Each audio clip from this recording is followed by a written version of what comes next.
Olá, Brasil! Mais uma segunda-feira. Não é dia de começar uma nova dieta, e sim de ouvir os episódios aqui do Não Conto Calorias. E hoje eu vou conversar com uma pessoa que eu sigo há muito tempo. Eu nem sei como que eu comecei a seguir ele. Eu sei que tem um texto no meu blog publicado em 2015 que eu vou até ter que dar uma revisada lá, porque, enfim, tá um pouco estranho para a época algumas coisas escritas. E já tem um tempo que eu estou pensando em chamar ele para participar, porque lá no site dele, o Prato Fundo, no blog, tem uma parte, é tudo muito legal, mas tem uma parte que chama Comida Lab, que fala sobre os alimentos, sobre ingredientes, enfim, sobre várias coisas do universo da comida, mas de maneira muito explicada, assim, é muito legal, eu adoro. E tem um tempão que eu estou querendo chamar ele para a gente falar um pouco disso. E estou aqui com o Vitor, do Prato Fundo. Olá, Vitor. Oi lá, pessoal. Assim, agradeço o convite da Marina, né, para conversar um pouquinho sobre alimentação, sabe como é que é. Mais conhecido na internet como Prato Fundo, mas meu nome de verdade é Vitor Hugo, mas pode chamar dos dois que a gente atende. Isso. E eu sempre ficava na dúvida se era Victor ou se é Vitor, mas é Vitor. Isso, sem acento. Sim, e aí, então eu tô aqui com o Vitor Prato Fundo, gente, e o Vitor, ele é farmacêutico bioquímico e gastrônomo. Então, assim, é uma pessoa que sabe muito de ciência, mas sabe também muito de confeitaria, principalmente, né, que eu acho que é o seu ramo preferido, né? Isso, se for para escolher, a gente gosta de um docinho. Sim, e que todo mundo que gosta de confeitaria também entende muito de panificação, né? E foi um dos motivos que me trouxe aqui, convidá-lo.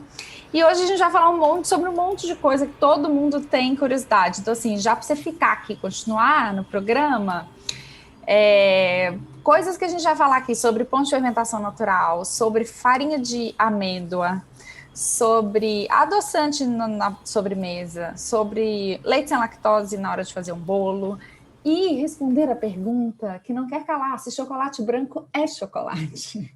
É meu preferido. Então, independente da resposta, eu vou continuar comendo. Mas, enfim, a gente vai falar um pouco sobre esses mitos da confeitaria também, que não deixam de ser mitos da alimentação. Vitor, me conta um pouco como que você virou o Prato Fundo, por que você resolveu sair da farmácia? Porque, querendo ou não, continua sendo uma alquimia, mas como que foi essa sua trajetória? Olha, você tem quanto tempo mesmo? Então, assim, é aquela velha história, acho que todo mundo gosta de comer. Eu gosto de comer. Então, mas para poder comer as coisas que eu queria comer, eu tinha que aprender a fazer, né? Porque não ia cair do céu. Então, eu sempre gostei de comer muito desde pequeno, assim, sempre fui envolvido com comida, família de imigrantes, né? Para quem não está me vendo, gente, eu sou de família japonesa, de imigrantes, ou seja, aquela reunião com a bachan, com a avó, sempre tinha muita comida, então sempre fez muita parte. Minha formação base é em farmácia, só que uma coisa que muita gente, assim, talvez que não seja da academia, da parte de ciências, de saúde, farmácia, a gente estuda o ser humano, fisiologia, mas tem muita parte que envolve o ser humano, mas envolve a alimentação também. A gente tem bioquímica, tem bromatologia, que a gente estuda os compostos que fazem parte da alimentação. Tá, até aí tudo bem. E durante a faculdade, eu fui começar a perceber que eu gostava também dessa parte de alimentação, de entender mais a bioquímica dos ingredientes e tal. Que na minha época, muitos anos atrás, que farmácia eram 4 anos e você tinha mais um ano de escolha, que a gente chama de habilitação. Que geralmente o mais comum, que é o que eu fiz, é bioquímica, o famoso análises clínicas. Para fazer exame de sangue, que todo mundo já fez, uma glicose, alguma coisa no laboratório. Mas tem indústria para fazer medicamento e também na época tem de alimentação, que é para fazer indústria alimentícia. Só que para você poder fazer ou indústria ou alimento tem que ter turma. E na minha época só não formou turma, então eu fiz a bioquímica mesmo. E durante a faculdade e tal, eu acabei caindo num curso de cozinheiro técnico para ver se eu gostava, porque eu já cozinhava em casa, fui para aprender as técnicas clássicas de cozinha, aprender a fazer um caldo, entender como é que é a estrutura comercial realmente. Que eu fiz esse curso Não sei se eu posso falar de onde é. Posso falar de onde é? Não Pode, sei. claro. Foi do Senac que eu fiz. Ai, eu também fiz Senac, eu fiz cozinha profissional no Senac. Eu acabei escolhendo esse porque ele tinha, na época, estágio obrigatório em restaurante, em um ambiente comercial, um lugar que vende comida, pra gente poder ver realmente como é que é esse Paranauê. Eu acabei fazendo, falei, olha, é um trabalho, você tem que gostar muito, porque é sofrido, mas eu aprendi muita coisa. Então foi aí que eu comecei a ver essa parte de meio que uma transição, e depois de ter formado, trabalhado como farmacêutico, atuei na área, acabei conseguindo fazer a faculdade de gastronomia no interior do Paraná, que era bem mais barato, porque em São Paulo, sem condições. Adoro as escolas de São Paulo, mas é muito caro, muito caro, muito caro, né? Naquela época, milhares de anos atrás. Hoje em dia continua caro, mas enfim. Eu acabei fazendo gastronomia já com essa paixão para tentar casar minha parte de ciência com a gastronomia, que eu sempre vi desde o começo que dá para juntar as duas, ter o meio termo. Porque eu brinco assim, na gastronomia é muito mais o gostoso, o emocional, Bonito, o né? bonito, mas falta a explicação. Porque tudo tem explicação, tudo tem uma explicação. E já na parte da ciência é muito mais técnico, acadêmico, e nem sempre fala o diálogo do consumidor final, da minha amiga lá de casa, que quer fazer só um bolo, mas às vezes quer entender por que o bolo deu errado. Então, foi isso que é a minha tentativa. E o último curso que eu fiz, que se Deus quiser, se quando eu quiser, vai sair meu título, que é do mestrado em ciência de alimentos, justamente para tentar entender um pouco mais a parte bem acadêmica mesmo, para mesclar um pouco mais com a gastronomia. Daí foi assim, eu saí da farmácia, mas não saí. Modifiquei Sim, meu foco.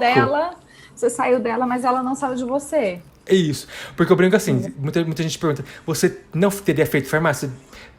Teria feito ainda, mesmo se eu pudesse voltar no tempo, escolher. Teria feito, porque sem ela não teria me dado a bagagem para conseguir entender o contexto.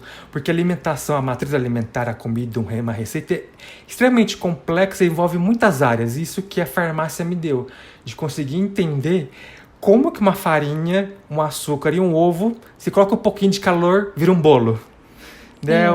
Então, por esse Quais meu as viés. reações ali, né? Isso, de entender realmente o que está acontecendo, ter uma noção, né, melhor do que está acontecendo por trás dessas reações químicas, que para mim é o mais legal. O mais legal é que eu brinco também, assim, que na farmácia, quando eu trabalhava em laboratório, no final não dá para comer experimento. Na gastronomia dá, você tem pelo menos um bolo. Pode estar meio isolado, mas dá para comer ele pelo menos. É verdade. E você foi para um lado que eu sou péssima, que é confeitaria. E quando eu fiz o curso do Senac, eu só ia na aula de confeitaria e panificação, porque meu professor todo dia assava pão de queijo. E eu era da turma que ficava sentada comendo enquanto as pessoas estudavam, porque não é meu forte. Gente, eu para acertar um bolo é um caos, assim. Mas a comida de sal até que eu vou bem. Ô, Vitor, e aí você fundou, né? Você inventou, você criou o Prato Fundo e já tem um tempão, né? Porque quando eu fiz lá meu texto com você foi em 2015, a gente está em 2021, então tem 6 anos e você já existia, porque eu já te seguia. O Prato Fundo vai completar esse ano 14 anos. É um adolescente. 14 anos. Quando eu fiz o cálculo, falei, nossa, em anos de internet já sou assim um Matusalém. Um ancião. Hoje em dia tem receitas ainda, mas eu tento mesclar essa mais parte de ciência, explicar as reações, porque é uma coisa que me interessa e com o passar do tempo eu vi que as pessoas se interessavam também. É um nicho pequeno? É um nicho pequeno, mas tem gente que gosta de ler os meus textões, que são gigantescos, com referência bibliográfica.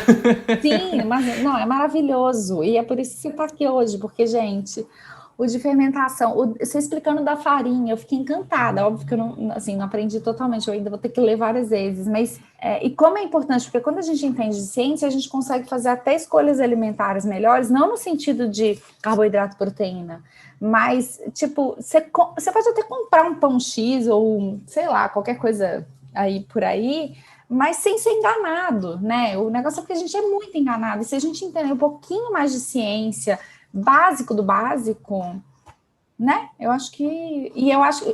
essa parte sua lá do Comida Lab, que eu acho que é isso, assim, a representação de como a ciência chega na gente o tempo inteiro e a gente não Sim, percebe, é né? igual aquela brincadeira que de vez em quando eu recebo aqui as mensagens.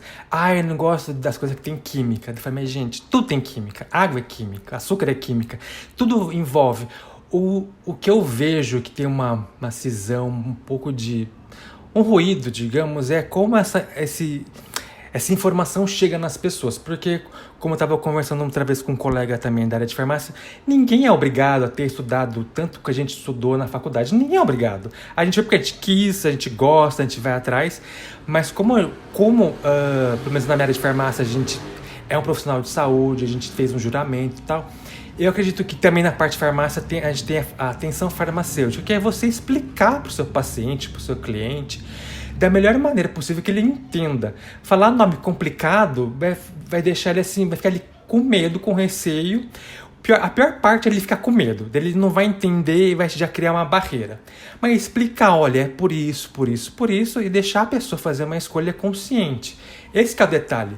Explicar num linguajar acessível, que todo mundo consiga entender. Claro que às vezes você vai ter que sentar, pegar pela mão e ir um pouquinho mais adiante, explicar um passo anterior para chegar onde você quer, mas tudo é possível se você tiver paciência de estar explicando, dar exemplos palpáveis para a pessoa, porque pensa, minha amiga lá do interior do Brasil que fez uma faculdade, mas não prestou muita atenção ou nem teve a oportunidade de estudar tanto. Então ela tem que ter uma consciênciazinha que a gente vive no Brasil, um país desigual. É um cuidadozinho, né? que sai da nossa bolha, literalmente. Ainda mais bolha acadêmica, que todo mundo pensa que as pessoas pensam que todo mundo pensa igual, mas não é bem assim. Então é tentar ir um pouco além, dar um exemplo, chegar mais próximo e mostrar que dá para você explicar sem colocar medo. Isso que é sempre o meu ponto-chave. Olha, eu te expliquei, se você ler certinho, com calma, com paciência. Se tiver dúvida, me pergunta que eu vou te explicar de novo. Não é aquela coisa de professor? De explicar, sim. É isso, explica. Se a pessoa ainda não quis entender, aí, né, você lava as suas mãos. Você fez a sua parte, se a pessoa não quis entender, paciência, né? E eu acho que isso que você falou já inicia aqui uma conversa de um termo que eu usei e hoje uso menos, mas ainda uso. E eu sempre vejo você fazendo algum tipo de crítica ou comentário sobre isso, que é o termo comida de verdade. Então, comida de verdade, meu problema não é nem problema, meu questionamento é: se nós vivêssemos numa sociedade igual, todo mundo tivesse acesso à alimentação, se fosse algo realmente universal, se o país, porque querendo ou não, a gente vai entrar na questão socioeconômica, é uma questão de sociedade, enfim, que a alimentação tinha que ser igual para todo mundo, e a gente sabe que infelizmente no Brasil não é, comida é cara. Comida, muito. você vai no mercado, a de verdade. a de verdade, Você vai no mercado nos últimos anos, a gente tá no meados de 2020 e 2021, gente. Então você sabe a situação que tá. E no mercado, cada susto que você leva, porque questão de logística, tudo aumentou de preço, enfim. Meu questionamento é, comida de verdade, isso é para um público realmente que tem privilégio. Pensa uma mãe solo que mora lá nas regiões periféricas de uma grande cidade, que sai 6 horas da manhã e chega às 11. Ela não vai ter tempo de deixar a comida pronta para a semana inteira. Ela não vai ter tempo de fazer, eu vou fazer minha feira hoje para a semana. Ela não vai ter tempo, porque ela tem 1 ou 2 filhos para estar criando, pode ter a ajuda de uma tia, de uma mãe, mas no final cai sobre tudo, as responsabilidades da família de casa caem sobre ela. Tô dando um exemplo de uma mãe porque pelo IBGE é o padrão nacional de uma maneira geral. É o clássico. Então ela não vai ter tempo, porque assim, o que eu questiono assim, na questão da comida de verdade, que as pessoas não conseguem ver. Escolher quando e o que comer é um baita de um privilégio. Não é nem o que, mas quando. Tempo é uma coisa que muita gente, trabalhadora, proletariado, que tá sol a sol, não tem tempo. Ou no máximo assim, vai voltar para casa vai passar no mercado que fica em frente à estação do ônibus lá, que é o mercado mais popular, que vende aquele steak de frango que é R$1, que é o que dá para comprar, porque se ela comprar a mistura, a carne mesmo, vai faltar dinheiro para pagar uma luz, uma conta do aluguel. Então aí que eu acho que, né, daí você vai demonizar essa pessoa porque ela tá comendo uma coisa que teoricamente não é comida de verdade. E outra coisa que eu gosto de falar assim, na hora da fome, até pedra vira sopa. Sim. Que as pessoas não entendem, assim, que a pessoa não tá comendo aquilo porque ela quer. Ela até pode gostar de comer aquilo, sem problema nenhum. Mas é porque ela não tem opção, ela não tem condições de estar comprando uma coisa que vai ter um impacto muito grande no orçamento doméstico. Uma coisa aqui, pra vocês que estão me ouvindo, né, gente? Pra gente que é classe média, assim, a gente não é pobre, mas a gente também não é rico, é classe média. R$10 pra gastar no bloco de manteiga não vai influenciar tanto no orçamento doméstico. Você não vai deixar de pagar uma conta de luz. Mas uma família que ganha no máximo um salário, meio salário mínimo, Pra 6 pessoas, tem um impacto, né? Pra 6 pessoas, Então, é esse meu questionamento. E o que a gente vê na mídia são pessoas com posses, pessoas ricas, muito mais ricas que eu e você, né? Vamos combinar, porque se você precisa trabalhar, você não é rica, né? Só para lembrar isso. Que começam a promover isso, mas esquece. De alguém pode... Os fãs falam, mas é que o público dela é nichado. Mas na hora que você tem um público que consegue se expandir, televisão, internet, mídias, vira garota propaganda, alguma coisa, você atinge todo mundo. Querendo ou não, você vai atingir todas as classes. E o discurso começa a ficar... Começa a ficar elitista, né? Começa a ficar uma coisa meio... fora que tem aquela coisa além do... E aí a gente, né? Enfim, se você não identificou de quem a gente está falando, meu amor, se situa no mundo. Tô brincando. Mas, enfim... Assim, falando de uma pessoa, a gente está... Acaba que a gente está se referindo a uma pessoa aqui, mas tem muita gente fazendo isso, obviamente. Sim. Mas eu acho que... Não é uma só, são várias, né? Mas, assim, além disso, né, Vitor, eu acho que tem o fato de aquela cozinha ali prática do dia a dia, ela não tem nada de prática, ela não tem nada do dia a dia, porque ela é linda, limpa, ela tem gás, ela tem luz, ela tem a louça mais linda do mundo, e que não acontece. Eu acho que aproxima muita gente, de fato, mas eu também acho que distancia muitas pessoas. Sim, o que me dói mais é porque assim, eu já tive contato com merendeiras, com pessoal que trabalha com condições não ideais, que você vê como é fora da realidade, assim, por mais que eu não seja rico, assim, consigo comprar as coisas que eu quero, mas quando eu, por exemplo, dei aula de gastronomia, da minha turma, como gastronomia sempre atinge todo mundo, tinha gente que já tinha viajado a Europa inteira e tinha gente que nunca tinha visto uma fava de baunilha. Olha a discrepância dentro da mesma sala.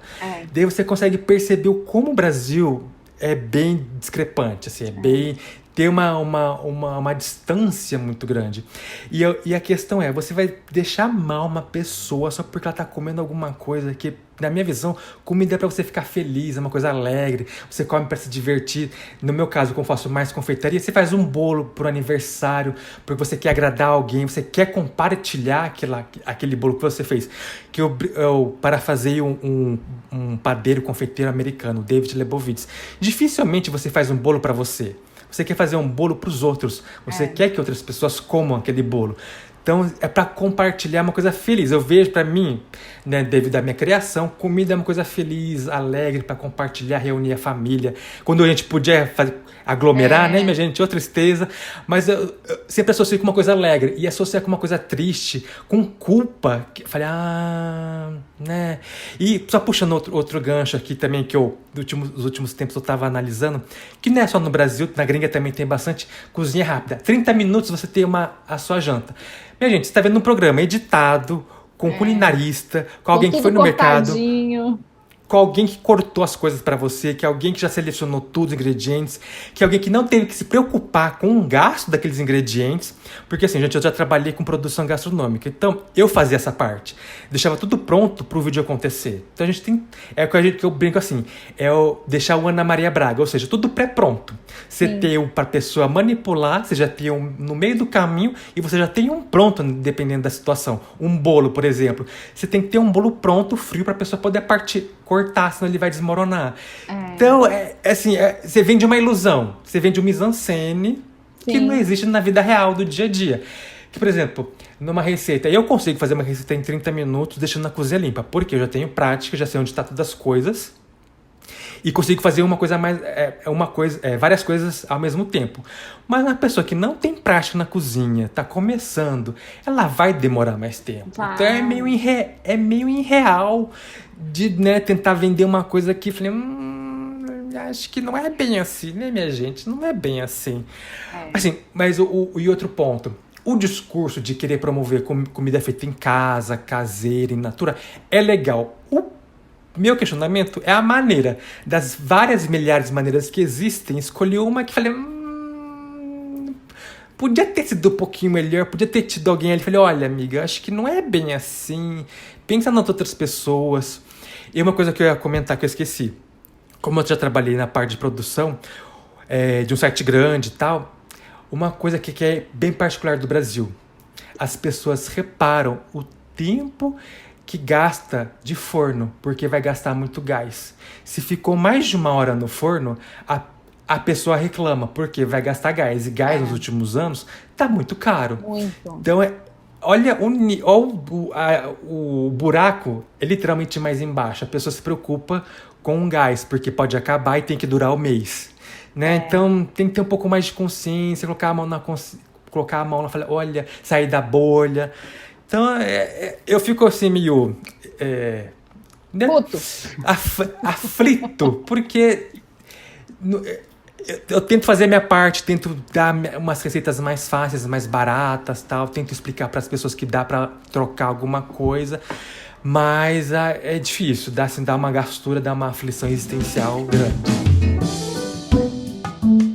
Ô, Vitor, e aí, falando de comida de verdade, comida de mentira, uma das coisas hoje que tem aí um boom, que é o negócio do pão, porque o pão era vilão, ninguém comia pão, muita gente ainda não come, né? Mas assim, imagina comer pão de sal jamais nessa vida inteira. E agora, ainda mais na pandemia, a galera resolveu fazer pão, enfim, todo mundo fez as pazes com pãozinho. Mas eu sempre vejo você falando do pão de fermentação natural, o que é fermentação natural e etc. Então, eu queria que você explicasse um pouco para as pessoas o que de fato é o pão de fermentação natural que as pessoas chamam.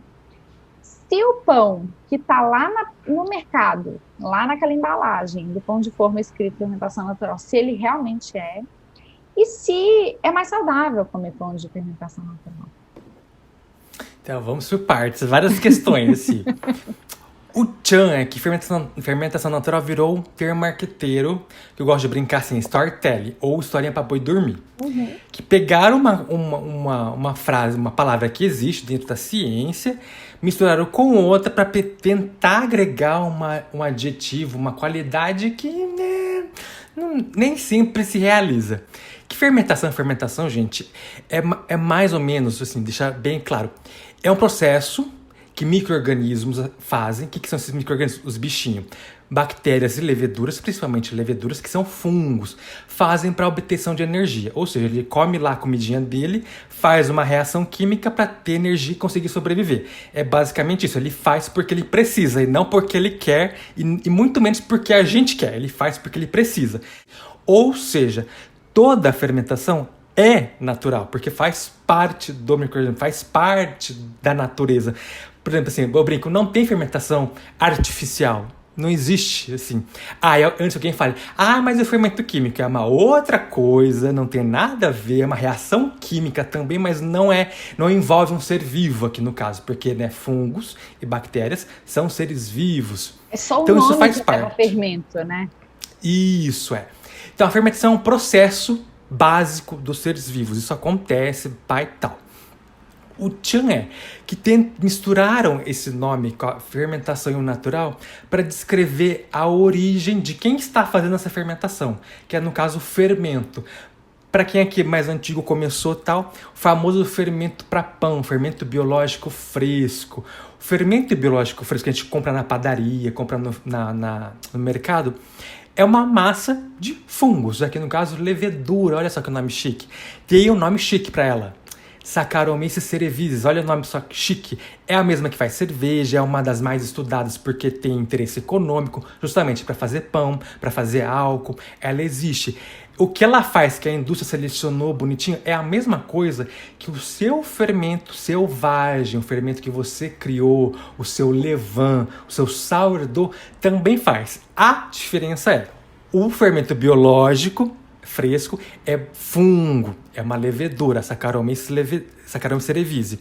A diferença do fermento que você fez em casa selvagem é uma mistura de micro-organismos. Quais que tem lá? A gente não sabe com certeza, mas vai ter bactéria e vai ter fungos.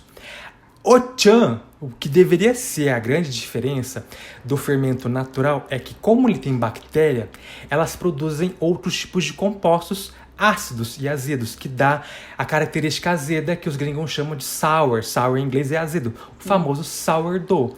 Então, se você deixou chegar nessa etapa, se tem as bactérias específicas, o seu pão pode ficar no final com um fundo azedo, um fundo ácido, que ele vai dar um sabor e um aroma diferenciado. Que é gostoso, isso pode acontecer? Pode acontecer. Vai acontecer sempre? Não. Justamente porque é uma mistura de micro-organismos. Vai depender do seu ambiente, vai depender se você deixou ele chegar a esse ponto de produzir esses compostos aromáticos e de sabor também, e de gosto, melhor dizendo. Então, assim, ter o fermento selvagem ou natural significa que o seu pão vai ser bom? Não, porque tem outra questão também muito importante, técnica e ingrediente. A técnica é tão importante quanto. Aqui na técnica a gente inclui a sova, o tempo de fermentação, se foi assado direito, se você hidratou essa farinha corretamente, né? Então tem tudo isso. E se você usou uma farinha boa no sentido de quê? Específica para fazer pão. Porque pão tem que ter glúten, que a pessoa também gosta de chamar que é de vilão. Mas para pão, aquela textura que você consegue mastigar, que tem uma alvéola, aquelas bolhas bonitas, tem que ter um teor proteico, que glúten é proteína. Então, tudo envolve, é mais complexo do que tentar se limitar a uma frase chavão, que nem sempre quer dizer que vai ter mais qualidade ou não. Se você não teve cuidado na fermentação, na escolha dos ingredientes, você pode ter um pão de fermentação natural, mas mediano, medíocre. Basicamente isso. Sim. Não sei se eu me compliquei ou não, mas enfim. Foi ótimo. E aí é isso. Agora a gente vê no supermercado os pães, tipo de forma mesmo, igual a gente encontra aí normal, com o selo, não sei se seria essa palavra, de fermentação natural. E aí? Então, aí que é no meu texto de fermentação natural que tem assim, a pergunta, então, por que usa nas embalagens? Assim, o real motivo, pessoa Vitor, não dá pra saber porque eu não sou da indústria, mas a gente pode devagar. Marketing, porque vai vender mais, porque virou um nome marqueteiro vendível, enfim. As pessoas batem o olho, já acham que vai ter uma qualidade melhor, já acham que vai ter um ingrediente, alguma coisa, e tal. O pão em si, industrializado, ele pode ter sido feito com fermento selvagem, criado, pode ter sido feito. Porém, é um pão feito em massa para as massas. Ou seja, ele não vai ter as mesmas características de um pão de fermentação natural que você comprou de uma micropadaria que tem a preocupação de ter um produto realmente com as técnicas corretas, com ingrediente bacana, com uma quantidade menor, porque a partir do momento que você escalona, você vai ter que ter tanto protocolo para o produto sair igualzinho sempre, Sim. que você perde a nuance. Esses pães ditos fermentação natural da indústria, se você fizer uma análise sensorial duplo cega, que a pessoa não sabe o que está consumindo, dificilmente ela vai conseguir perceber alguma diferença, porque ele não é azedo, justamente porque o público-alvo, o público médio, se você der um pão sourdough azedo para ele vai achar que está azedo de estragado, ele não vai querer comer, porque ele vai ter uma característica azeda que faz parte do pão, ele vai estar mais dourado, que ele vai achar que vai estar queimado, Então tem todo um contexto por trás da escolha do produto. Ele pode até ter seguido, mas na hora do sensorial ele não tem nenhum dos, digamos, chamarizes que um pão sardo que a gente vê da gringa, Estados Unidos principalmente, tem. Que é aquele alvéolo, aquelas bolhas grandes, aquela casca dura, aquele sabor azedo, que eu assim, chuto, assim, diria que a maioria do público nacional, a massa, o público médio, não ia gostar, não ia comer. Ia falar que é pão estragado. Né? Então, é questão cultural. Na gringa, Califórnia, principalmente, o pessoal já está acostumado. Mas aqui no Brasil, que a gente cresceu comendo um pão de sal, pão francês, basicão, neutro, tem uma diferença sensorial muito grande, que as pessoas não estão acostumadas, eu diria. Sim. E aí, em questão de saúde, é aquilo, né? Depende do quê, né? Depende de onde você vai comprar, depende, enfim. Então, também me perguntam muito assim, nem sei falar a palavra, digestibilidade do pão de fermentação natural, e tal. Eu nem sempre entro nesse assunto, por quê? Para eu poder falar sobre isso, tem que ter artigos científicos que analisam isso. Sim. O detalhe é que não tem artigo científico analisando isso de uma maneira em escala. Mais 20 artigos, por exemplo. E mesmo que tivesse, tem outro porém também. Todos eles teriam que ter o mesmo fermento selvagem utilizado. Para quem aqui, gente, não, assim, um adendo. Por exemplo, se eu fiz um fermento na minha casa, se eu dei uma mudinha para Marina, que é o que acontece geralmente, depois de uma semana ou até 2 dias, o fermento que eu dei para Marina vai estar diferente, porque a gente mora em casas diferentes, moramos em cidades diferentes, em estados diferentes, o ambiente interfere completamente na flora, na microbiota ali, na diversidade de micro-organismos do fermento. A menos que você mantenha ele no ambiente estéril, dentro de um laboratório, que não é o caso. Nossas cozinhas tem vento, tem pessoas passando, então vai ter uma modificação. E isso vai interferir também. Porque das justificativas que o pessoal fala, como tem uma diversidade de micro-organismos, e tal, eles vão digerir melhor o glúten, os amidos e tal. Pode até ser verdade, mas a partir do momento que você muda essa diversidade, já mudou o pão, mudou como ele vai ser. E aí também é importante lembrar que não quer dizer que é de fermentação natural que não tem glúten, muito pelo contrário. E que tudo bem ter glúten também. Porque, né? Sim. Se você gosta de pão, você tem que amar glúten. Você tem que amar, você tem que colocar o glúten no altar. Ô, Vitor, e aí você explicou isso tudo, assim. Aí eu acho fantástico. Mas as pessoas ainda estão nessa pegada de ficar procurando soluções para as coisas que já existem. Soluções não, novas formas para coisas que já existem. Então, principalmente na confeitaria, acontecem algumas substituições aí que eu vivo vendo. Hoje em dia tem muito produto, né, já com essas alterações, etc. E que eu queria que você falasse, assim, brevemente um pouco de cada um, porque eu vejo umas coisas tão, assim, absurdas, obscenas, e você que tá mais ainda na área, pode falar pra gente. Então, assim, a primeira coisa é que as pessoas têm uma noia da farinha, e elas querem substituir farinha de trigo por farinha de amêndoa. E aí, dá para fazer sempre isso? Faz sentido ou não? As pessoas estão loucas? Como é que funciona? Olha, depende, assim. Dá para substituir sempre? Não. Se você for querer um pão fofinho, com alvéolos, se você usar farinha de amêndoas, me desculpe, você não vai ter isso. Você não vai ter, porque amêndoa não tem glúten. Não tem amido suficiente, tem mais gordura do que outra coisa, né? Não tem estrutura. Porque, assim, as pessoas querem fazer uma substituição por substituir. No caso de confeitaria e panificação, é mais delicado porque a gente trabalha não digo numa perfeita harmonia, mas numa proporção, um equilíbrio entre os ingredientes. Que minha frase chavão dos últimos tempos é assim, gente, açúcar, a última função dele na preparação é deixar ela doce. Ele tem tantas outras funções mais importantes e vitais para que o produto tenha uma qualidade, tenha um resultado bacana, que independe dele ter o gosto doce ou não.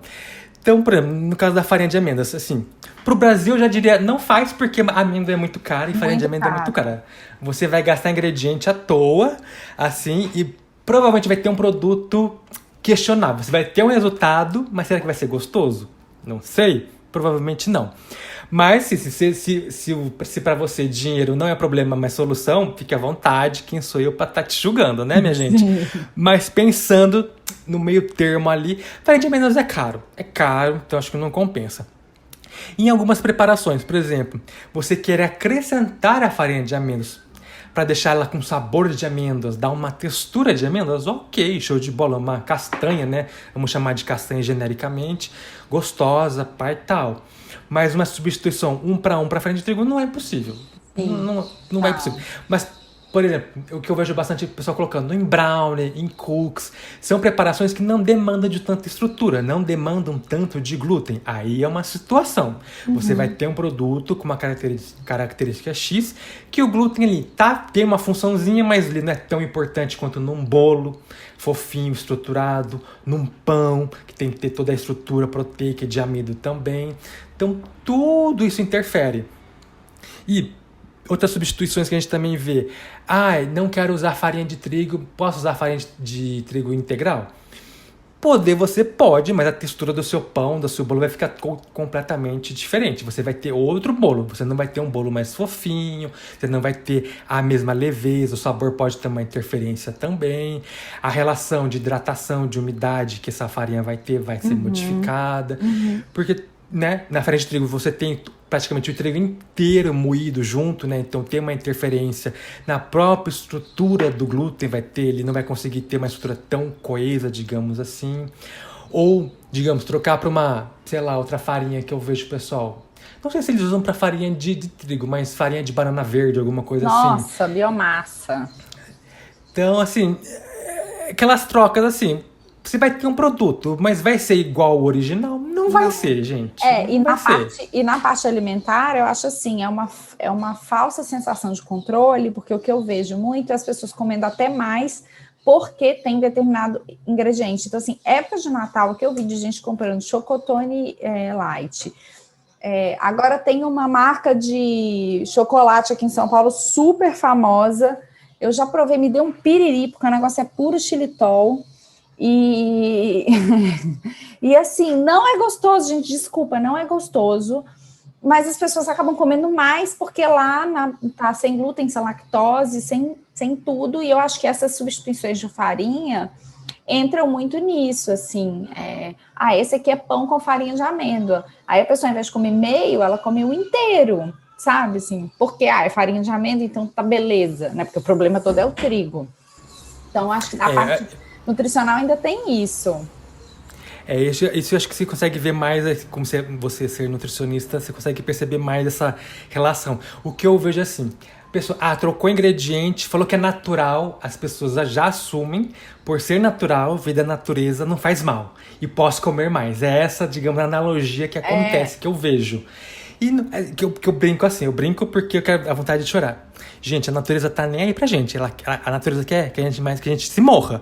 Porque o tanto de substâncias naturais que podem nos fazer mal não tá no gibi. Tanta coisa. O que eu brinco não é brincadeira, mas é que eu tento deixar mais leve. Gente, come, mas sem excesso. O problema não é você comer a farinha de trigo. O problema é você exagerar, comer demais. Se você comer demais, qualquer coisa, independente da origem, vai te fazer mal. Água, se você tomar água de uma vez só, uma quantidade absurda, vai ter um impacto tão grande nos seus rins, na sua pressão, na homeostasia do seu sangue e tal, na parte fisiológica. Mas é água, por exemplo, é água.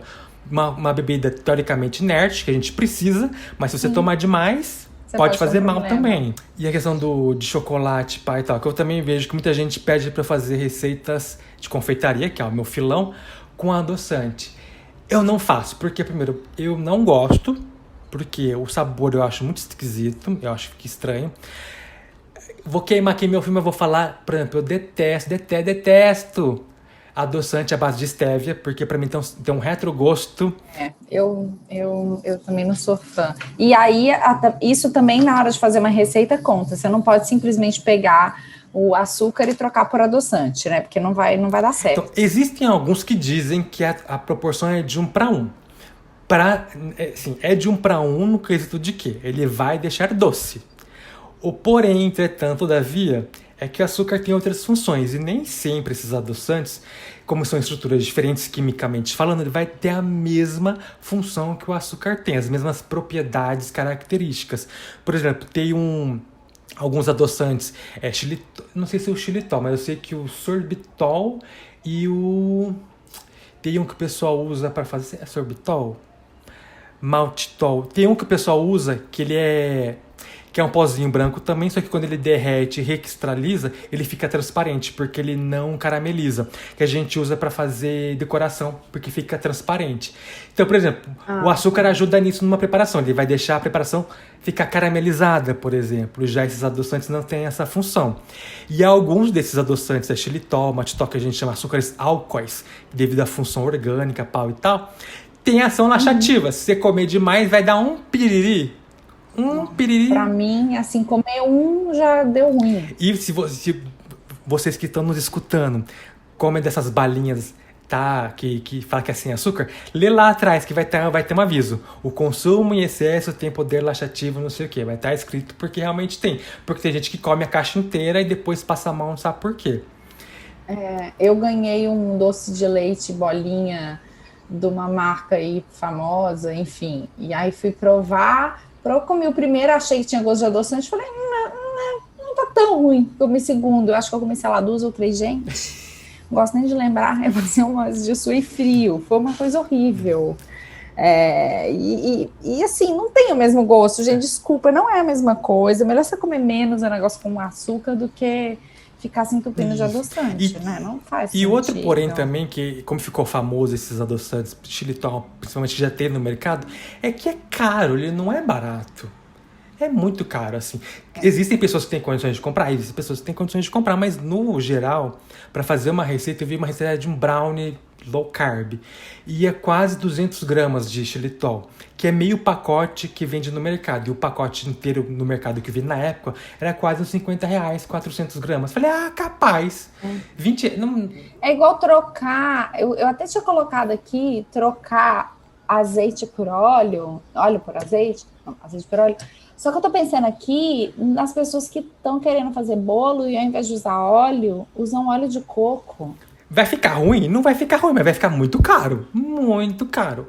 E a gordura saturada, para pessoal que é da ciência, gordura sólida, né? Então também tem outras questões. É vegetal. Então, se a pessoa quiser substituir, talvez a proporção não vai ser a mesma do que uma gordura líquida. Então, se for, se usar ele líquido, seria um para um, porque a gente acaba, dependendo da receita, a gente trata a óleo de coco, gordura de coco, como uma gordura líquida. A gente pede para derreter, daí fica mais fácil. Mas vai depender da receita. Algumas receitas usam ela sólida e algumas receitas usam ela como gordura líquida também. Tem essas duas. Ela acaba funcionando quase como gordura de palma, que a indústria usa bastante, que ela é semi-sólida também. Não tanto quanto gordura de coco, que ela fica líquida, e a de palma ela fica mais pastosa. Ela fica como se fosse um cremezinho. Só que aqui no Brasil é muito caro.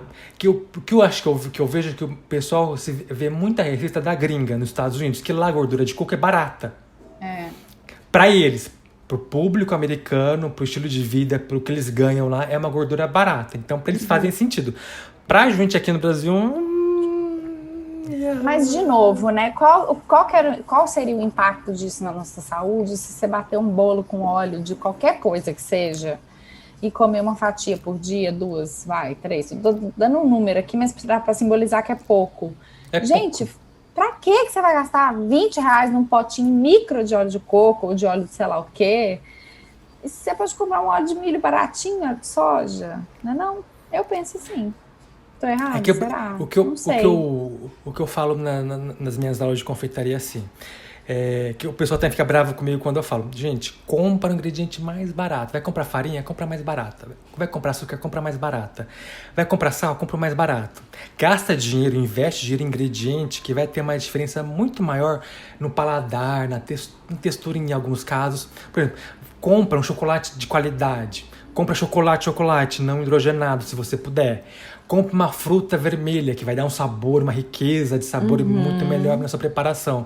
Não vai gastar o seu dinheiro numa coisa que você não vai sentir assim, ai, tô comendo esse bolo, nossa, essa farinha albina lá dos Alpes suíços. Você não vai sentir essa nuance. É verdade. Você não vai sentir essa nuance do açúcar. Você não vai sentir. Gasta numa fava de baunilha. Se bem que baunilha tá cara, tá? R$20 cada baunilha, 25, tá muito caro. Mas investe dinheiro de uma maneira inteligente, esperta. Sim, não, com prioridade. Não vai com prioridade. Ou quando eu falava assim, gente, compra a manteiga mais barata. Se você vai fazer um bolo, uma torta, se você não vai comer no pão, compra a mais barata. Você não vai sentir o sabor da manteiga assim. Nossa, essa manteiga aqui é assim, orgânica dos Alpes. Você não vai sentir dentro de uma matriz de um bolo que tem tanto ingrediente, tem tanto açúcar, tem tanto amido, que você não vai sentir. Gasta sua manteiga cara, francesa, com cristais de flor de sal, para comer com pão gostoso, na bolacha, que você vai sentir o sabor dela. Aí sim, mas no geral não vale a pena. Então, mas isso a mesma coisa para essa coisa dos ingredientes aí, super ingredientes, tipo a farinha de amêndoa, o óleo de coco, etc. Se você quer gastar para ter uma alimentação, sei lá, mais saudável, gasta em outra coisa, compra fruta orgânica, sei lá o que você faz, entendeu? Tipo, compra mais legume que é caro, compra, não sei, gente, compra uma outra coisa, compra um ingrediente para você fazer uma granola legal em casa, para ficar gastando óleo de coco para fazer um bolo, só para te dar a sensação de que você está comendo melhor, porque aquilo ali tem óleo de coco e não tem óleo de canola, sei lá que óleo que vai ter. Gente, pelo amor de Deus, né, me poupe. Também tem aquela questão, né? A pessoa acha que trocou os ingredientes por esses ditos, entre aspas, saudáveis, já fez muita coisa, né? Já acha que já tá, já tô fit. E não é bem assim, né? Não é bem assim, não é bem assim.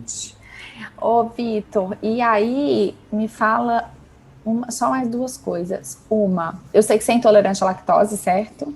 Isso. Imagino que fazer confeitaria com intolerância à lactose deve ser uma interna aventura. Apesar de que hoje melhorou muito, né? Ah, sim, é que eu brinco assim, ser humano é aquele bicho que se acostuma. Sim, adaptável, 100%. Você se adapta. É que eu brinco, assim, eu já falei essa frase muitas vezes nesse podcast, eu brinco sempre. Que assim, eu tenho duas opções. Ou eu passo mal, ou eu fico sem comer. Na maioria dos casos, eu prefiro passar mal, porque vai que é uma coisa que eu nunca experimentei, vai que é uma coisa diferente, vai que é uma coisa super cara que eu não vou ter oportunidade de estar comendo. Mas são escolhas inteligentes. Por exemplo, eu sou intolerante à lactose. Eu não vou comer um bechamel, o famoso molho branco, que é basicamente leite, né? Já sei o sabor, já sei a textura, aí eu tô pedindo... se eu comer, estão me chamando de trouxa, literalmente. Porque eu já sei que eu vou passar mal. Não vou beber um copo de leite, porque eu sei que eu vou, né, ficar lá ter uma vida de rei depois. Sim, no trono. Ter um piriri. Mas é uma questão que você se acostuma, porque, né, tudo tem leite, tudo vai ter um resquício de leite. Então, no final do dia, você vai acumulando. Até que no meu caso, eu tenho sorte que a minha intolerância ela é média. Ela não é igual de algumas pessoas que dá enxaqueca, que a pessoa passa muito mal, que ela não consegue trabalhar, por exemplo. O meu é só um piririzinho, né, básico. Podia ser pior, né? Eu brinco assim, podia ser pior. Sim. Se eu tiver um banheiro amigo, já tá ótimo. Mas eu conheço pessoas que amigos da época da faculdade, que tipo, uma dose de leite, 50 ml... virou, já vai pro banheiro na hora. Porque, não, assim... e vômito. Eu tinha uma paciente que, assim, quando ela foi fazer o teste, o cara do laboratório falou assim, nem continua. Não preciso nem, sei lá, te dar um laudo, porque, assim, passou muito mal. Mas eu fico imaginando, melhorou muito, mas eu acho que ainda deve ser bem desafiador. Mas aí, para as pessoas que tem, que, assim, eu acho que muita gente hoje em dia percebeu que tem uma determinada intolerância, mesmo sem fazer um exame. Tem as pessoas que estão aí embarcando na moda, né? Porque, sei lá, elas não entenderam ainda o que é a lactose e que não teria problema nenhum. E muitas vezes as pessoas se beneficiam disso. Então, quem tem uma intolerância leve, às vezes vê que, eu já vi que, leite é um negócio que vai, o iogurte já não vai, agora o iogurte já fica bem. Enfim, quando a pessoa substitui o leite normal, né, tradicional, pelo leite sem lactose numa receita, ok? Tipo, porque como eu fico imaginando, porque, gente, para quem não sabe, assim, falando de uma maneira muito, muito, assim, escrota, idiota, sei lá qual seria a palavra. A lactose é um açúcar, tipo, como se fossem duas bolinhas que ficam juntas, e a lactase é uma enzima que é como se fosse uma tesourinha que separa essas bolinhas. Quem tem intolerância à lactose não produz essa enzima ou produz de maneira ineficiente, e aí esse açúcar chega lá, como o corpo não consegue quebrar, ele não consegue digerir, fica esse açúcar parado e a bactéria ama comer açúcar, e nesse processo dela ficar se alimentando dessa lactose, dá gases, dá piriri, parará, pororô. É mais ou menos por aí. Quando a gente compra um produto com lactose, você que entende tudo disso, eu tô aqui falando, você que entende, você me corrige. Quando a pessoa compra um produto sem lactose, na verdade não é que é sem lactose, é porque eles põem a enzima que já degrada. Então, tem muita gente que fala, o leite sem lactose é meio cor-de-rosa, ele é mais doce no paladar, e de fato é, porque já vem degradado. Eu fico pensando se, sei lá, num bolo, né, que o açúcar é super importante para o bolo crescer, para o bolo ficar de tal jeito. E esse açúcar já vir quebrado, entre aspas, ele prejudica ou é de boa trocar e tá tudo certo? Olha, eu diria que na maioria das receitas é de boa. Assim, tudo depende, mas na maioria é de boa. Porque geralmente a gente usa o leite como fonte de umidade. Então a quantidade de açúcar que vai ter da lactose é muito pouco, assim, não vai ter um impacto tão grande. O detalhe é que para algumas preparações de cores claras, ele pode ficar mais dourado justamente porque o açúcar já está separado, então ele vai caramelizar mais fácil, porque a lactose não carameliza tanto quanto a glicose e a galactose que estão soltas ali já no meio, que são as duas bolinhas que separaram quando a enzima vai lá e corta. Então, por isso que o leite líquido, o leite sem lactose, em algumas marcas ele é meio marronzinho, um tom de doce de leite, em algumas marcas. Justamente porque o leite caramelizou durante o processo. Isso é questão de como a marca produz o leite, controle de temperatura, quando foi colocada a enzima, e tal. Mas, no geral, é assim, a questão mais visual do que outra coisa. E, realmente, ele pode ficar mais doce porque, né, a sensação da glicose e da galactose na língua deixa esse paladar um pouco mais doce também. Dito isso, por exemplo, eu já fiz pudim, que geralmente tem uma coloração branca pálida, com leite condensado sem lactose. Ele ficou mais marrom. Fiz um bolo de milho, que vai leite condensado também. Ele ficou um pouco mais marrom. É mais visual. Se a pessoa não se importar, não tem problema nenhum. Não vai ter uma alteração tão grande. E num bolo que for escuro, bolo de chocolate, que já tem um corante, você não vai ter tanta diferença assim, não. Não vai ter um impacto tão grande. Dito isso, de novo, algumas pessoas não gostam de usar o leite sem lactose justamente porque ele fica mais doce. Tem algumas pessoas que percebem esse doçor a mais de uma maneira mais intensa. Mas aí vai de cada pessoa para cada pessoa também, porque, né, as pessoas são diferentes, a forma de estar sentindo o gosto e o sabor, né, pode interferir. Mas assim, nessa cozinha aí da dona de casa brasileira, no dia a dia, tá tudo certo, né? Tranquilo. Porque tem casa que só tem leite sem lactose, porque às vezes tem um familiar que tem, né? Aí, enfim, só que a pessoa quer fazer para ela e fica. Eu escuto isso muito no consultório, sabe? Assim, e é engraçado isso, porque eu tenho paciente que tem intolerância, mas não quer tomar o leite porque acha ele mais doce e por isso acha que o leite tem mais açúcar. Olha que loucura. Curioso, né? Loucura, eu digo assim, né? Coitado, ninguém é obrigado a saber. Mas olha que ponto chegamos, né? Sim. Nossa, eu não tinha parado pra pensar por esse lado também. Nossa. Então, curioso. E aí, Vitor, para terminar, já que a gente tá falando de doce, chocolate branco é chocolate? Porque assim, gente, não tem nada, mentira, tem uma coisa que eu amo mais, que é doce de leite, como uma boa mineira. Mas, gente, chocolate branco, e eu vou falar a marca aqui, o da Copenhagen, eu moro do lado praticamente de uma Copenhagen. Ai, gente, é bom demais. E aí, tem muita. E agora, já tem muitos anos, né? Que é o negócio do chocolate amargo, do Bean to Bar, que eu acho maravilhoso também. Acho, não maravilhoso de gostoso, eu acho bem legal, enfim, toda a ideia, a concepção, mas as pessoas que estão preocupadas com a alimentação, elas têm uma noia de comer chocolate amargo, não sei quantos por cento cacau, parará, pororô, e sempre tem aquela pessoa que ama chocolate branco e fala comigo, mas eu como amargo. Só que, obviamente, não resolve, porque essa pessoa, ela não atende os próprios desejos. E eu sempre falo com meus pacientes, gente, eu amo chocolate branco, entendeu?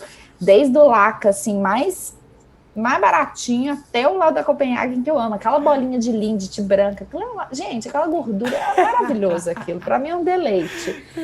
É chocolate ou não é? Olha, assim, Assim. assim, por legislação brasileira, americana e europeia, porque eles definem o que é chocolate branco. Tem toda uma legislação falando chocolate branco é isso, tal, tal, tal. Tem que ter tantos por cento de manteiga de cacau, pode ter tantos por cento de gorduras de origem de láctea, alguma coisa assim. Então, por legislação, porque eles estão definindo o produto como chocolate. Não é tipo chocolate, não é cobertura, tá lá o nome, chocolate branco. Por legislação O pessoal briga e fala assim, não tem sólidos de cacau, não sei o quê. Reviravolta, manteiga é um sólido de cacau.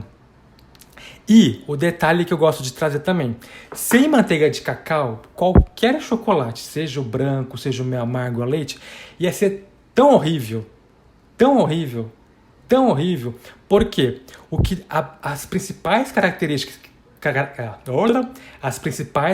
que nós gostamos do chocolate, que é o snap, aquele quando ele quebra, faz aquele barulhinho de tec, eu não sei falar essa palavra. Palatabilidade. Isso, que ele tem, a forma como ele derrete na boca, a sensação, o mouthfeel que os gringos chamam, a sensação na boca, é tudo dada pela bendita manteiga de cacau, que é basicamente o que tem no chocolate branco. Sem ela, ia ser um sebo. Se alguém quer discordar comigo, pode discordar à vontade, mas faz um experimento.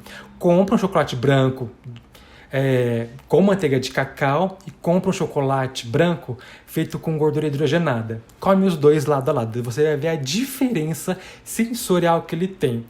Um vai ter um recobrimento, vai grudar no céu da boca, vai ter um sabor residual diferente, que o de chocolate branco não tem.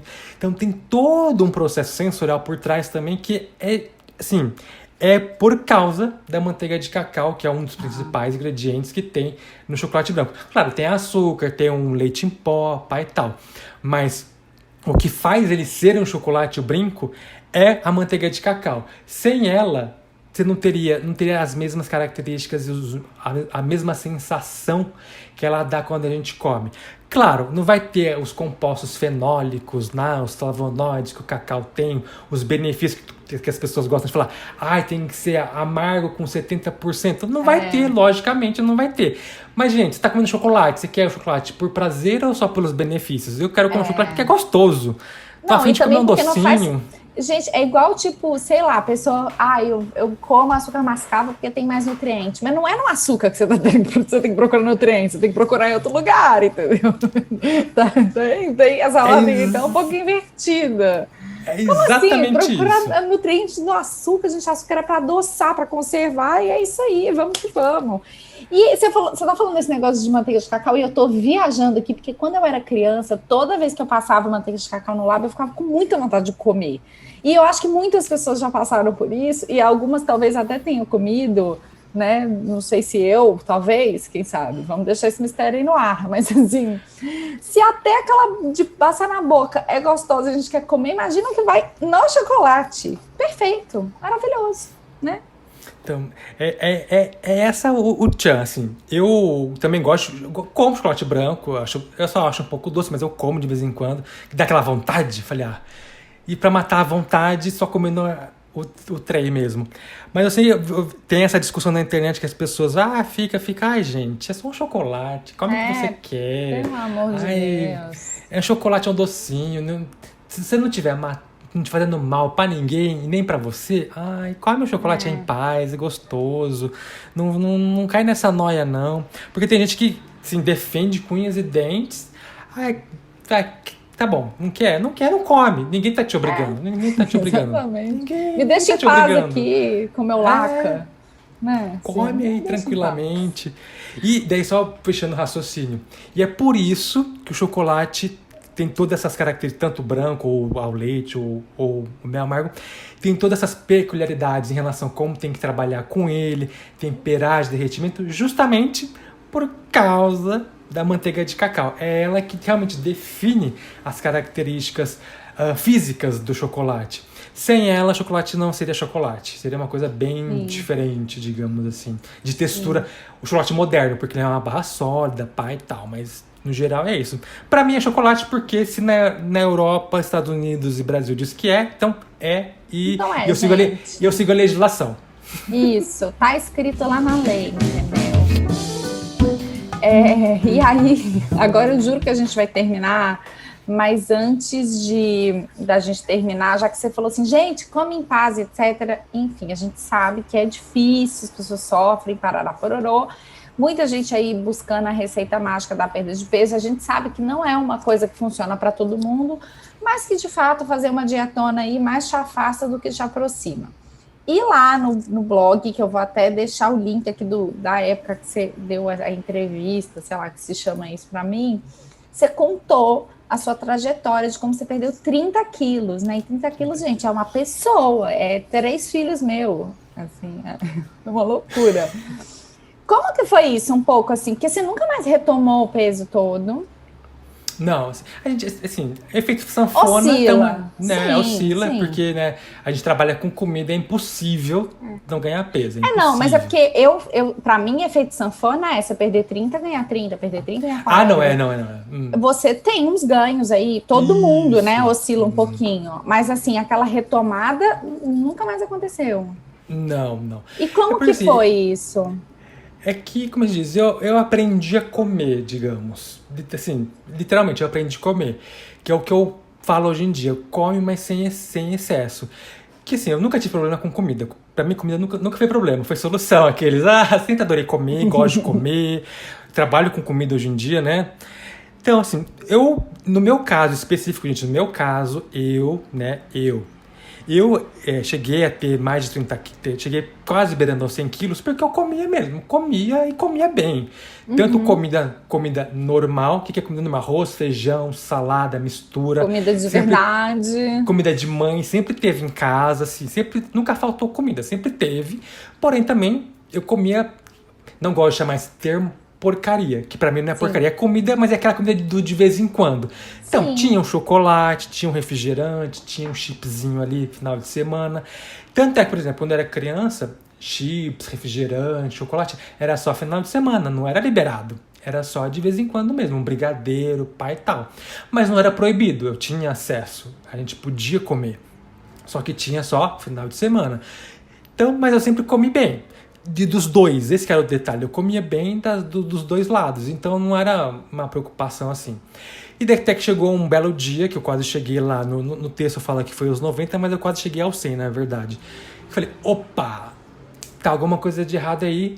Não foi porque, naquela época, gente, faz muito tempo atrás, isso já faz uns bons 20 anos não, deixa eu ver, uns 12 anos. Naquela época não tinha tantas mídias sociais, a internet era mais um campo de ninguém, era mais mato, não tinha essa pressão de ter uma estética. Ainda mais por ser homem, a pressão é bem menor ainda, comparado com as meninas, com as mulheres e tal. Foi porque eu olhei e falei, opa, não tô gostando mais. Porque assim, eu nunca fui magro, eu sempre tive aquela pochetinha, eu sempre fui o que a gente chama falso magro. Colocando uma roupinha bem estruturada, ninguém disse que eu tenho a pochete, diga que eu era assim. E eu era alto, eu sou alto. Pelo padrão asiático, eu tenho 1,78, quase 1,80 m. Nossa, então, pro padrão asiático, pro padrão nipo-brasileiro, vamos combinar. Então, tem uma distribuição boa. Então, ninguém falava, nossa, você era gordo, né, assim. Sim. Mas, né, eu falei, opa, eu decidi mudar minha alimentação. percebendo justamente que foi na época que eu estava fazendo faculdade de farmácia, aprendendo sobre fisiologia humana, aprendendo sobre os compostos que produzem, que compõem os alimentos. Então, eu tinha que ter uma bagagem científica, técnico-científica, para essa minha mudança. E foi mudando, trocando, deixando de comer as coisas com um alto impacto calórico. Doce, basicamente. Meu paixão, meu amor da minha vida. Açúcar, basicamente, gorduras em excesso. Que o problema não era o problema não é o doce, era que eu comia demais. Simples isso. Eu comia demais e, no meu caso, sem nenhuma condição de fundo, sem nenhum problema metabólico, hormonal, psiquiátrico, nenhum problema. A fisiologia de um ser humano esperada da literatura era o que eu tinha. Então, no meu caso, foi super matemática. Se eu como demais e não tenho a queima calórica, vai ter um acúmulozinho ali, né? Que é o que a gente aprende na faculdade. Eu não fazia atividade física na época, era bem sedentário, aí não tem muito o que fazer, né? Isso que o tchan é que quando eu era criança eu fazia atividade física, eu fazia natação, por exemplo, eu ia quase 3 vezes por semana, então já... Eu não fazia atividade física por não gostar, mas é porque não dava tempo, enfim. Daí resolvi mudar, daí mudei minha alimentação, passei a perceber a porção de quanto eu comia, que é o mais importante também, eu não preciso comer, assim, comer, eu como pra ter a saciedade, comi, nossa, já tô bem, não tô passando mal, sabe quando você come e tá esboiando? De vez em quando a gente, estufada, de vez em quando a gente faz, claro, porque a gente é ser humano, a gente gosta, né, mas comecei a ter essa percepção, olha, já tô satisfeito, não preciso comer mais, não preciso comer mais 2 fatias de bolo, não preciso comer 2 fatias de lasanha, uma só é suficiente, não preciso comer a caixa inteira de bombom. Amanhã ela vai estar ali para eu poder comer mais um bombonzinho também. A caixa pode durar uma semana. Não precisa acabar no mesmo dia. Foi tendo esse tipo de percepção. E durante a minha jornada, que durou quase uns 2 anos, porque foi gradativo. Isso é bom falar, porque as pessoas devem estar escutando e falando, gente, isso foi por 5 meses? Nada, foi gradativo. Justamente porque, por eu ter a bagagem em ciência, eu sabia, se eu perder o peso muito rápido, não vai ser bom pro meu corpo, vai mexer no meu psicológico, porque, né, vou estar me privando demais de alimentação. Então, tem toda uma questão por trás, né? Não é só, assim, você tem que ter a vontade de ver que tem um problema, entre aspas, não é um problema, assim, ver que tem uma situação que você quer mudar, que é pra você, né, de outra pessoa, é pra você mesmo, que foi isso que aconteceu comigo. E fui aos poucos, foi diminuindo aqui, fazendo atividade física, sem me estressar, sem ficar me culpando. Por exemplo, no relato que eu comento lá no site, que até comentei com você, nos primeiros meses, uma coisa que eu não recomendo pra ninguém, eu cortei literalmente doce. Pra realmente tirar um pouco essa vontade e tal. Porque sempre teve acesso, depois de grande, né? Sempre tinha um docinho, pai e tal. Eu cortei pra poder, assim, né? Já que é pra mudar, vamos mudar. Só que, de novo, no meu caso, eu não tinha nenhuma questão psicológica ou hormonal pra interferir nisso. Então, e uma coisa errada, que eu sei, que eu falei pra Marina que é errada, que eu não fiz, eu não fui atrás de ajuda profissional, justamente por eu ser farmacêutico. Mas mesmo assim, isso não justifica. Se você quer emagrecer, se você não está contente por você, procure um profissional de saúde sério. E você nunca tinha tido outras questões, então eu acho que isso também é um campo muito mais fértil para o negócio dar certo, né? Porque o problema é que todo mundo resolve fazer as coisas e já vem de um histórico de várias dietas, e óbvio que, enfim, daí que não vai dar certo mesmo. Você nunca tinha passado por isso, né? Então, isso por mais, né, assim, óbvio, eu também concordo, tem que procurar um profissional, etc., mas como você tinha aí um histórico tranquilão, né, veio a calhar que rolou, que bom, ótimo, mas eu concordo, né, se a pessoa quer, tem que procurar alguém sério, né, Vitor, pelo amor de Deus. Sim, alguém sério. Se alguém sério, assim, gente, não é pegando dica, assim, aleatória, avulsa, genérica na internet, no Instagram, né? Pelo amor. Porque, assim, somos diferentes. Eu consegui emagrecer, teoricamente, rápido, porque eu era jovem, homem e saudável. Isso influencia muito. E querendo ou não, eu tenho acesso a uma alimentação diversificada, posso escolher o que comer e quando comer. Então, tem todos esses pontos que interferem no meu processo de emagrecimento. Eu tive a escolha de poder mudar, assim, vou comer mais verduras, vou comer mais salada, vou comer mais legumes. Eu tive essa escolha. Não é todo mundo que tem essa opção. E na época eu era jovem. Eu morava ainda com os meus pais. Então, tive apoio da família, apoio da minha mãe, que me ajudava na preparação da refeição, porque foi durante a faculdade. Minha faculdade, na época de farmácia, era integral. Então, eu não tinha tempo para eu fazer as minhas próprias refeições. Então, minha mãe me ajudava, eu podia ir no mercado comprar uma coisa, um folhoso ali, podia ir na feira, alguma coisa. Sim. Então, né, tudo mais embaixo. Então, foi por isso. E no texto também, se eu deixo bem claro, gente, eu detestava ir na academia. Detestava ir na academia, não gosto, acho monótono. Pula para 2020, ano passado, que eu ia fazer meu projeto verão, biscoiteiro sarado, antes da pandemia, que eu vi que assim, a gente ficou mais velho, que a situação tá ficando difícil.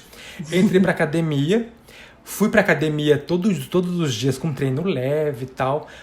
Chegou no ponto que eu falei, que eu assim, dou o braço a torcer. Comecei a ver resultado. Ai, que desgraça. É assim mesmo. Comecei a ver resultado, mas de novo, gente, no meu caso, saudável, sem problemas de saúde, tudo assim. A questão eu só acrescentei uma atividade física. Sim. Só acrescentei, já comecei a ver que criei massa muscular, desenvolveu o ombro, desenvolveu perna, mas assim, no meu caso, gente, cada pessoa é diferente. Se você, se você tem alguma questão com o seu corpo, vai no profissional. Não se deixa se iludir pelos Instagram da vida que a pessoa tem um corpão, mas fez lipoaspiração, nada contra, pode fazer, mas lembra, Instagram, internet, YouTube, Facebook, é uma realidade editada. É uma realidade editada, não é o dia a dia.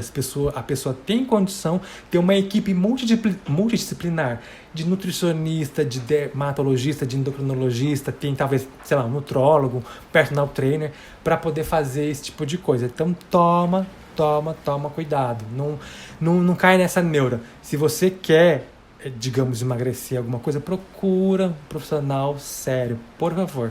A gente, como profissional da saúde, digamos, é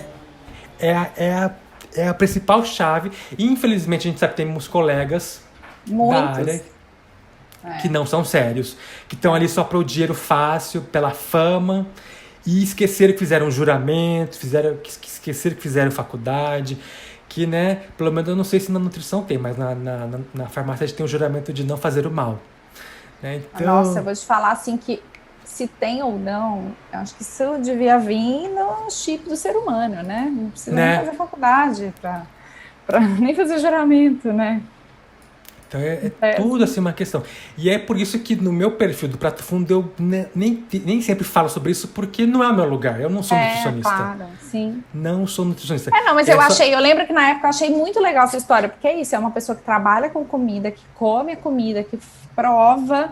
Então, às vezes, você tem que comer mesmo sem estar com vontade, porque você tem que provar o que você está fazendo, e mesmo assim teve esse momento. Então, não é que... Eu falo isso muito com os meus pacientes, não é todo mundo que vai conseguir perder 30 quilos, mas você vê uma história de uma pessoa que conseguiu perder peso comendo, é maravilhoso, né? Sim. Em tempos de jejum intermitente, isso é música para os nossos ouvidos. Porque assim, queria ter uma barriga tanquinho sarado? Queria. Vou deixar de comer bolo? Jamais. Vou deixar de comer meu pão com a manteiguinha derretendo? Jamais. Porque uma coisa que as pessoas talvez esqueçam ou não, que comida dá prazer. Eu como porque eu acho gostoso. Dá um prazer assim, inenarrável. Eu gosto de comer. Vou deixar de comer? Não vou. Só vou comer menos. Vou comer uma porção menor. Por trabalhar com comida, igual quando eu dava aula de gastronomia. Eu tinha que provar o mesmo prato quase 8 vezes. Então, vou deixar de comer? Não vou deixar de comer. Porque eu gosto, minha gente. Eu gosto. E no texto lá eu também comento assim, o meu mínimo de peso, eu cheguei, acho que foi na época que estava mais forte a minha reeducação, a parte de fit. Eu cheguei quase uns 60 quilos, 60 e 60 quase. Não gostei, fiquei tão magro, tão suricado. Falei, eu não me reconhecia mais, fiquei tão seco. Falei, gente, credo. Falei, não é pra mim essa magreza toda. Eu perdi um pouco do meu eu, digamos assim. Falei, nossa, credo. Consegui, mas falei, quero não. Então, é ter também essa visão de como você se vê no espelho também, que é questão psicológica, tal, não sei o quê. Mas você sabe melhor do que eu como é que é essa questão das pessoas em relação à comida. É uma melhorar a nossa relação com a comida, com o alimentar, digamos assim, né? Eu acredito. Dá pra comer, mas, né? Enfim. Adorei. Ai, gente, amei. Espero que as pessoas tenham gostado e tenham aprendido muito. Queria te agradecer de novo. Espero que a gente depois bata outros papos. Gente, entrem lá no site do Vitor. Enfim, sigam no Instagram, @pratofundo, tudo junto, certo? Certo. O site pratofundo.com.br. Tem .br ou só .com? Tanto faz, os dois entram no mesmo lugar. Os dois. Lá tudo é muito legal, mas eu particularmente adoro a parte do Comida Lab. Tem muita informação. Então, se você está querendo discutir com aquela sua tia que insiste que pão de fermentação natural é mais saudável, ou que, sei lá, creme de leite, tem lá falando de creme de leite, tem falando de açúcar. O que é açúcar invertido?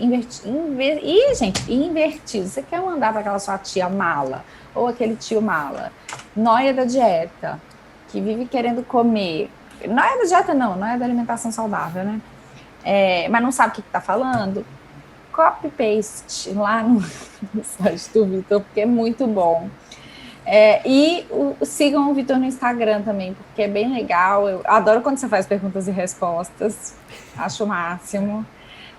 Enfim, tudo muito bom, tudo muito bem feito, de qualidade. Então, eu sempre recomendo. E, cara, muito obrigada, né, pelo tempo aqui comigo, contando isso tudo. Eu que agradeço o convite, assim, sempre que der para falar sobre comida, alimentação, ciência, a gente adora. Acho que falei mais que o da cobra, não sei se deu para me entender, que eu me empolgo. Deu super. Então, adorei o convite, muito obrigado mesmo. E também, qualquer coisa, só chamar nós. Pode deixar, gente. Então, muito obrigada. Até segunda-feira que vem com outro episódio. E a gente se vê. Um beijão.